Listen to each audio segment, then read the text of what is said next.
Ben, looking at the futures here, we had some swings through midweek last week, but a lot of corrections came Friday and Monday. What's your takeaway as you look at what happened? Yeah. So your question about how how these markets are operating relative to expectations.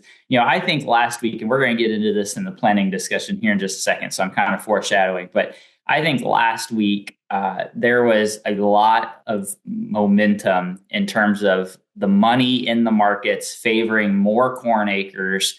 And when you're dealing with the US where we don't have a lot of added acreage to add anywhere else, like we can't bring a lot of additional acreage in, added corn acres is going to come at the expense of less soybean acres. And so I felt like all of last week, and I really kind of just kept hearing the same things over and again that really, cemented this thought of the market was adding even more corn acres than what the average trade guest was suggesting and fewer bean acres than what the trade was expecting. And that's why we saw that weekly shift of weaker corn prices and higher soybean prices.